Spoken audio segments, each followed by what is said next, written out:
প্রিয় শিক্ষার্থীরা, police line school and college Bogura কর্তৃক আয়োজিত আমাদের এই অনলাইন ভিডিও ক্লাসে তোমাদের সবাইকে স্বাগত জানাচ্ছি। আমি উৎপল আকাশ। আমাদের আজকের আলোচ্য বিষয় মডিফায়ার। মডিফায়ার নিয়ে আলোচনা করতে গেলে আমাদের প্রথমেই জানতে হবে মডিফায়ার কাকে বলে।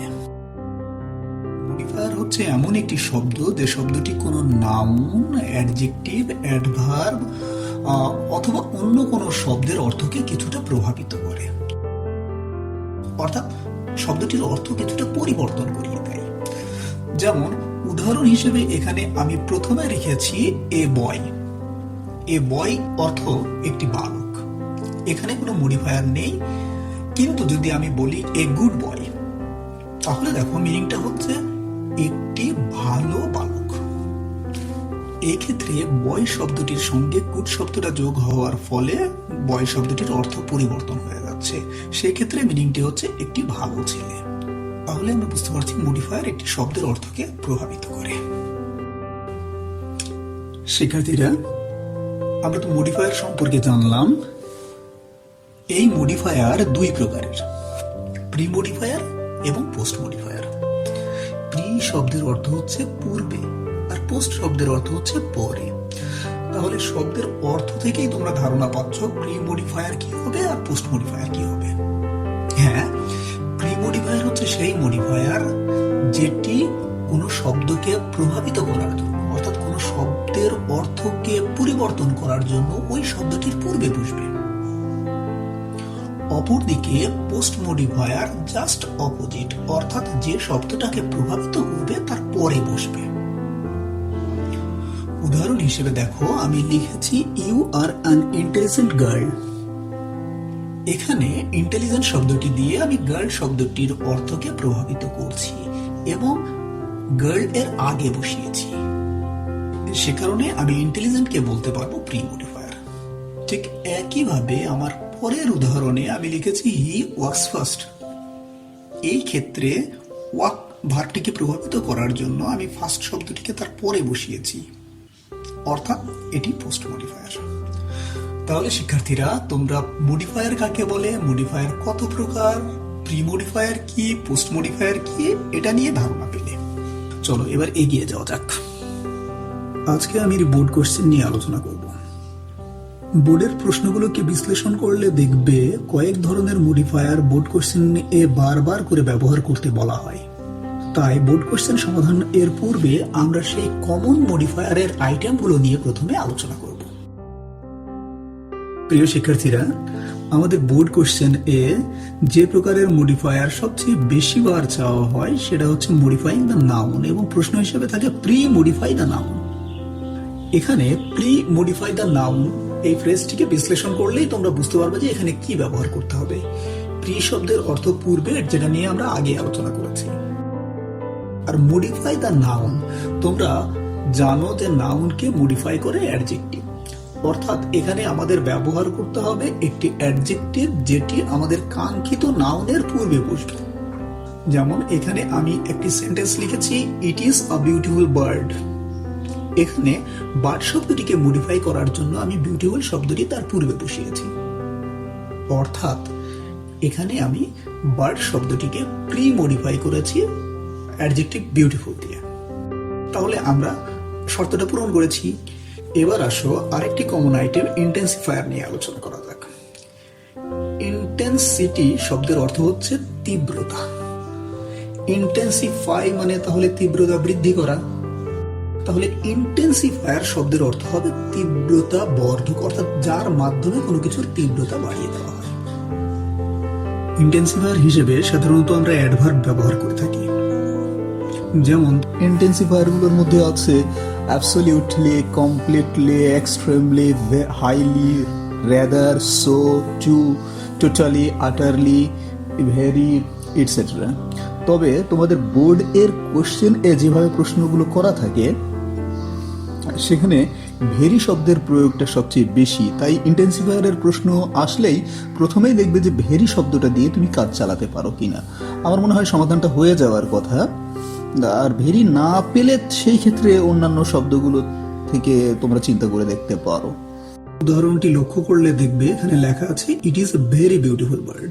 সেন্টেন্সটিকে যদি লেখা হতো it is a beautiful bird, তাহলে মিনিং হতো এটি একটি সুন্দর পাখি। কিন্তু তা না বলে আমরা বলেছি ইট is a very beautiful bird, এটি খুব সুন্দর পাখি। তাহলে দুইটি সেন্টেন্সের অর্থের পার্থক্যটা কি হলো? এটি একটি সুন্দর পাখি, এটি একটি খুব সুন্দর পাখি। অর্থাৎ পাখিটির সৌন্দর্য একটু হলেও বেড়েছে ভেরি শব্দটা ব্যবহার করার ফলে। বিউটিফুল শব্দটির অর্থ কিছুটা প্রভাবিত হয়েছে, এই জন্য এটাকে আমরা ইন্টেন্সিফায়ার বলবো। আমাদের মডিফায়ারের আরেকটি কমন আইটেম হচ্ছে ডেমনস্ট্রেটিভ। ডেমনস্ট্রেটিভ হচ্ছে দিস, দ্যাট, দিস, দোজ, এই চারটি শব্দ। দিস মানে এইটি, দ্যাট মানে ওইটি, দিস মানে এইগুলো, দোজ মানে ওইগুলো। তো যখন তোমাকে প্রশ্নে বলবে ডেমনস্ট্রেটিভ ব্যবহার করো, তখন তুমি ওই বাক্যের অর্থ অনুযায়ী এই চারটির মধ্যে যেটি যুক্তিযুক্ত সেটাকে তোমার ব্যবহার করতে হবে। যেমন আমি এখানে লিখেছি দিস বার্ড ইজ বিউটিফুল, অর্থাৎ এই পাখিটি সুন্দর। যদি এখানে দুইটি পাখি থাকতো বা আরো বেশি পাখি থাকতো, তাহলে আমি লিখতাম দিস বার্ডস আর বিউটিফুল। পাখিটি আমার কাছে না থেকে যদি দূরে থাকতো, তাহলে লিখতাম দ্যাট বার্ড ইজ বিউটিফুল। দূরের পাখিগুলো যদি সুন্দর হতো, তাহলে আমি লিখতাম দোজ বার্ডস আর বিউটিফুল। এরপরেই আমরা যেটি নিয়ে আলোচনা করব সেটা হচ্ছে কোয়ান্টিফায়ার। কোয়ান্টিফায়ার শব্দটির অর্থ হচ্ছে যার মাধ্যমে কোনো কিছুর কোয়ান্টিটি নির্ধারণ করা হয়, আর কোয়ান্টিটি শব্দের অর্থ হচ্ছে পরিমাণ। পরিমাণ নির্দেশক যে শব্দগুলো আমরা এখানে ব্যবহার করব সেগুলো কোয়ান্টিফায়ার। যেমন much, many, some, few, lots of, plenty of, numerous, a large number of, lots of ইত্যাদি। এখানে আমি একটি সেন্টেন্স ব্যবহার করেছি, সেটা হচ্ছে আই হ্যাভ 5 পেন্স। তোমরা যদি 5 শব্দটিকে বাদ দাও, তাহলে থাকবে আই হ্যাভ পেন্স, আমার কলম আছে। কিন্তু কতটি কলম আছে সেটা সম্পর্কে তোমাদের কোনো ধারণা থাকবে না।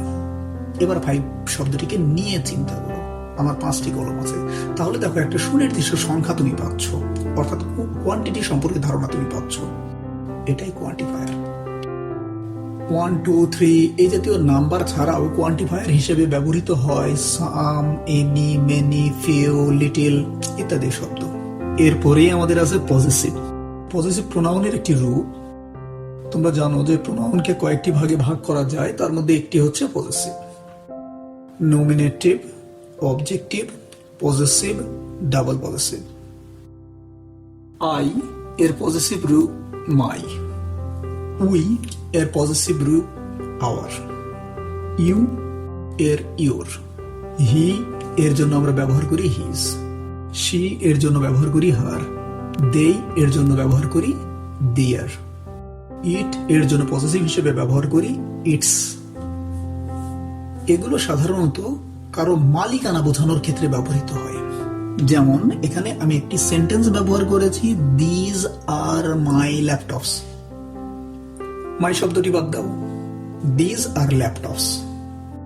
দেখো এই ল্যাপটপ গুলোর কোনো মালিকানা নেই, কার ল্যাপটপ কেউ বুঝতে পারছে না। কিন্তু এখন যদি আমি মাই শব্দটা ওখানে বসাই, তাহলে দিজ আর মাই ল্যাপটপস, এগুলো আমার ল্যাপটপ, নির্দিষ্ট মালিকানা পাওয়া যাচ্ছে। তো পজেসিভ প্রোনাউনের কাজ হচ্ছে মালিকানা নির্ধারণ করে দেওয়া বা মালিকানা সম্পর্কে ধারণা দেওয়া। শিক্ষার্থীরা, এবার আসো আমরা পার্টিসিপল নিয়ে আলোচনা করি। পার্টিসিপল হচ্ছে ভার্বের একটি রূপ যেটি অ্যাডজেক্টিভ আকারে ব্যবহৃত হয়। পার্টিসিপল দুই প্রকারের, present participle, past participle. Present participle হচ্ছে আইএনজি যুক্ত ভার্বগুলো যখন এগুলো অ্যাডজেক্টিভ আকারে ব্যবহৃত হয়। যেমন I see a flying bird. এখানে ফ্লাই শব্দটির সঙ্গে আইএনজি ব্যবহার করে আমি অ্যাডজেক্টিভ তৈরি করেছি, যেটি I see a flying bird এ ব্যবহার করেছি, এবং ব্যবহারের ফলে সেন্টেন্সটির যেটা অর্থ হচ্ছে সেটা হচ্ছে আমি একটি উড়ন্ত পাখিকে দেখতে পাচ্ছি। উড়ন্ত শব্দটি অ্যাডজেক্টিভ। আরেক প্রকারের পার্টিসিপল আছে, সেটি হচ্ছে পাস্ট পার্টিসিপল। পাস্ট পার্টিসিপল গুলো ভার্বের তৃতীয় ফর্ম বা ভার্বের পাস্ট পার্টিসিপল ফর্ম নিয়ে গঠিত হয়। যেমন ওই সেন্টেন্সটিকেই যদি আমি একটু চেঞ্জ করে বলি I see a wounded bird, তাহলে মিনিংটা হবে যে আমি একটি আহত পাখিকে দেখি। এক্ষেত্রে ভার্ব এর পাস্ট পার্টিসিপল ফর্মটি অ্যাডজেক্টিভ আকারে ব্যবহৃত হয়েছে, অর্থাৎ এটাকে আমরা বলবো পাস্ট পার্টিসিপল।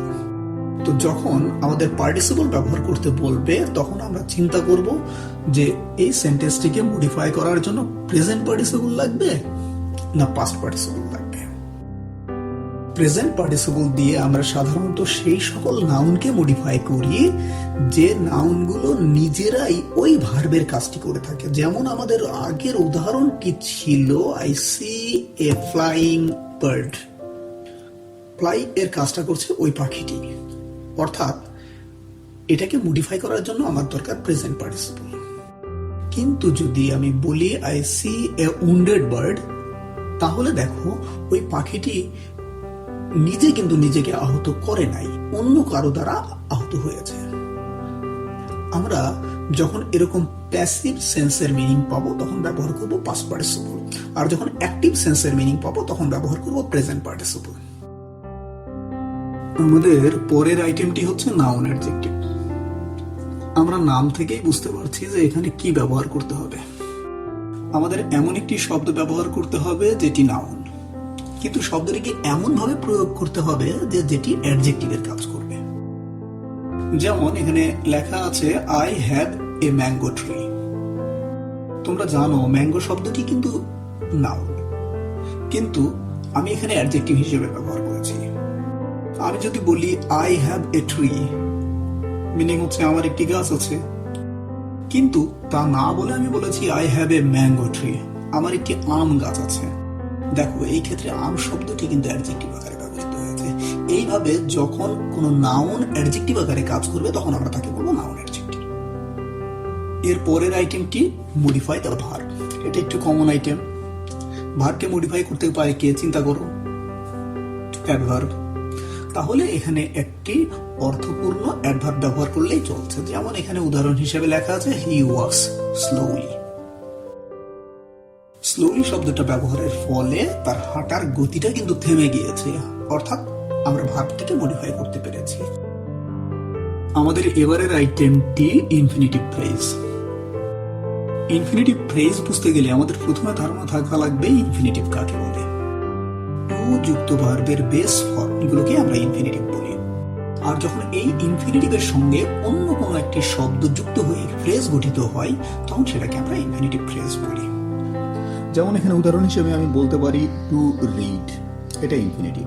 কিন্তু যখন তুমি ইনফিনিটিভ ফ্রেজ করতে যাবা তখন এই ইনফিনিটিভের সঙ্গে আবার অন্য কোনো শব্দ, সাধারণত এখানে আমরা নাউন হিসেবে ব্যবহার করে থাকি, সেটা বসাতে হবে। যেমন উদাহরণ হিসেবে রেখেছি টু রিড স্টোরিজ। তাহলে একটি সেন্টেন্স যদি আমি তৈরি করি যে আই ওয়ান্ট টু রিড, এখানে ইনফিনিটিভ কোনটা? To read. কিন্তু এর সঙ্গে স্টোরিজ যুক্ত করলে I want to read stories, তাহলে আমাদের ইনফিনিটিভ ফ্রেজ আসবে টু রিড স্টোরিজ। চলো আমরা ঢাকা বোর্ড 2019 সালের মডিফায়ারের প্রশ্নটা একটু দেখি এবং সলভ করার চেষ্টা করি। প্রশ্নটি অনেক বড় হওয়ার কারণে আমি এটি একাধিক স্লাইডে ভাগ করে দিয়েছি যাতে আমি সহজে স্ক্রিনে বোঝাতে পারি। এখানে দেখো যে সেন্টেন্সটি আছে arsenic is a dash substance. মাঝখানে আমাকে প্রশ্নে বলেছে প্রি মডিফাই দ্য নাউন। আমরা জানি যে প্রি মডিফাই দ্য নাউন অর্থ হচ্ছে একটি অ্যাডজেক্টিভ যেটি নাউনের পূর্বে বসবে। এখানে নাউন হচ্ছে substance. Arsenic is a dash substance, এখানে সঠিক অর্থযুক্ত একটি ওয়ার্ড ব্যবহার করতে হলে আমাকে আসলে কয়েকটি সেন্টেন্স বা পুরো প্যাসেজটি পড়তে হবে। পড়লে আমরা প্যাসেজের অর্থটা সম্পর্কে যখন ধারণা পেয়ে যাব তখন এখানে অ্যাডজেক্টিভ ব্যবহার করা বা অন্যান্য গ্যাপগুলো পূরণ করা আমাদের জন্য সহজ হবে। কিন্তু আমাদের সময় স্বল্পতার কারণে আমরা প্রথম থেকে পূরণ করতে করতে যাওয়ার চেষ্টা করছি। Arsenic is a dash substance, আমরা এখানে পয়জনাস শব্দটা ব্যবহার করতে পারি। Arsenic is a poisonous substance, arsenic একটি বিষাক্ত বস্তু। এর পরের সেন্টেন্সে বলা আছে it is dash dangerous for human health, এবং মাঝখানে বলেছে যে ইন্টেন্সিফায়ার ব্যবহার করো। ইন্টেন্সিফায়ার হচ্ছে সেই শব্দ তোমরা জানো যেটির মাধ্যমে কোনো কিছুর ইন্টেন্সিটি বাড়িয়ে দেওয়া হয়, অর্থাৎ এখানে আমরা অ্যাডজেক্টিভ ডেঞ্জারাস এর ইন্টেন্সিটি বাড়িয়ে দেব। ভেরি বসাও it is very dangerous for human health. এর পরের প্রশ্নে বলা আছে dash substance is found in the water of the tubewell, এবং আমাদের বলেছে ডেমনস্ট্রেটিভ ব্যবহার করতে। আমরা আলোচনা করেছিলাম দিস, দ্যাট, দিস, দোজ, এগুলো ডেমনস্ট্রেটিভ। তাহলে এখানে আমরা যদি দিস বসাই, THIS, দিস যদি বসাই, তাহলে মনে হয় আমরা অ্যাপ্রোপ্রিয়েট অর্থ পাচ্ছি। This substance is found in the water of the tubewell, এই বস্তুটি নলকূপের পানিতে পাওয়া যায়। এর পরের প্রশ্ন, there are some dash villages in dash country, এবং ডি নাম্বার প্রশ্নে আমাকে বলেছে use quantifier to pre modify the noun, অর্থাৎ কোয়ান্টিফায়ার কোয়ান্টিটি নির্দেশক একটা শব্দ। দেয়ার আর, আমি যদি বলি সাম ভিলেজেস, সেন্টেন্সটি হতে পারে, কিন্তু আমার মনে হয় ভালো হবে যদি আমি মেনি ব্যবহার করি। There are many villages in dash country. এর পরে বলেছে পজিটিভ ব্যবহার করতে। পজিটিভ সম্পর্কেও তোমাদের ধারণা আছে বা আমরা আলোচনা করেছি, আমরা আবার ব্যবহার করতে পারি। তাহলে there are many villages in our country. পরের সেন্টেন্সের প্রথম অংশেই বলা আছে most of our dash people drink tubewell water, এবং এখানে তোমাদের ব্যবহার করতে বলা হয়েছে নাউন অ্যাডজেক্টিভ। এমন কোন নাউন ব্যবহার করো যেটা এখানে অ্যাডজেক্টিভ আকারে কাছে আলানো যাবে। আমরা ভিলেজ শব্দটি ব্যবহার করতে পারি, most of our village people drink tubewell water. As a result many of them are suffering from arsenic problem. This problem is dash found in north Bengal. এখানে বলেছে প্রি মডিফাই দ্য ভার্ব, ভার্বকে modify করার জন্য আমাদের দরকার হয় adverb. তাহলে তোমরা একটা অর্থপূর্ণ অ্যাডভার্ব এর খোঁজ করতে পারো। ওয়াইডলি হতে পারে, লার্জলি হতে পারে, যে কোনো একটি ব্যবহার করতে পারো widely. This problem is widely found in north Bengal. We should take proper measures dash. আচ্ছা, আমাদের ব্র্যাকেটে বলা আছে pre modify the verb with an infinitive phrase. আমরা বলতে পারি ইনফিনিটিভ আছে, we should take proper steps to remain. To remain হচ্ছে ইনফিনিটিভ, এর সঙ্গে আরো কিছু আমাদের যোগ করতে হবে এটাকে ফ্রেজ করার জন্য। হ্যাঁ, বলতে পারি আমরা we should take proper steps, proper measures to remain safe. এর পরের অংশে অর্থাৎ হচ্ছে আই নম্বর প্রশ্নের জন্য যে সেন্টেন্সটি আছে সেটাতে আমরা দেখছি লেখা আছে government is trying to mark the tubewells having arsenic dash red colour, এবং যেটা আমাদের করতে হবে সেটা use a participle to post modify the verb. তাহলে ভার্বটাকে আগে খুঁজে বের করো, মার্ক, মার্ক শব্দটিকে মডিফাই করতে হবে। এখানে আমরা বলতে পারি our government is trying to mark the tubewells having arsenic painting red colour. Painting শব্দটা এখানে অ্যাপ্রোপ্রিয়েট হতে পারে, যে আমাদের সরকার চেষ্টা করছে বা সরকার চেষ্টা করছে যে সকল টিউবওয়েল এ আর্সেনিক আছে সেগুলোকে লাল রং করে। পরের sentence, people should be refrained from drinking water of dash tubewells. Demonstrative ব্যবহার করতে বলা আছে দিস, দ্যাট, দিস, দোজ। এর মধ্যে আমার মনে হয় দিস অথবা দোজ দুইটি শব্দই কিন্তু মিনিংফুল হতে পারে। তাহলে আমরা দিস দিয়ে প্রথমে দেখি। আমরা যদি দিস বসাই তাহলে মিনিং হবে, সেন্টেন্সটি হবে পিপল শুড বি রিফ্রেইন্ড, আমাদের মানুষদেরকে বিরত রাখতে হবে বা রাখা উচিত ফ্রম ড্রিঙ্কিং ওয়াটার, পানি খাওয়া থেকে, ফ্রম দিস টিউবওয়েলস, এই টিউবওয়েল গুলো থেকে। আর যদি দোজ টিউবওয়েলস বলি তাহলে ওই টিউবওয়েল গুলো থেকে মিনিংটা আসবে, দুইটাই মিনিং হওয়া উচিত। আদারওয়াইজ, অন্যথায় they will suffer from arsenicosis, অন্যথায় তারা আর্সেনিকোসিস দ্বারা আক্রান্ত হবে। তাহলে শিক্ষার্থীরা, আমাদের আজকের ক্লাসে আমরা যেগুলো শিখলাম সেগুলো একটু ঘুরে দেখা যাক। আমরা প্রথমে ধারণা পেয়েছি মডিফায়ার কি, পরে মডিফায়ারের কিছু সাধারণ নিয়ম কানুন বা কমন যে মডিফায়ারগুলো থাকে সেগুলো নিয়ে কিছুটা আলোচনা করেছি, এবং আমরা একটি বোর্ড কোশ্চেন সমাধান করার চেষ্টা করেছি আমাদের আগে শেখা সেই নিয়ম কানুনগুলো দিয়ে। এখন তোমাদের বাড়ির কাজ হিসেবে যেটা থাকবে সেটা হচ্ছে উপরে আমাদের আলোচিত নিয়ম কানুনগুলোকে ভালোভাবে রিভিশন দেওয়া। শুধুমাত্র আমার ভিডিওটি না দেখে বিভিন্ন বই থেকেও বিষয়গুলো পড়ে তোমার ধারণাটিকে আরও ক্লিয়ার করতে পারো, এবং তারপর বোর্ড কোশ্চেনগুলো আগে সমাধান করার চেষ্টা করবা। বিশেষ করে বোর্ড কোশ্চেন 2019 সালটা তোমরা বাড়িতে সমাধান করে আসবে।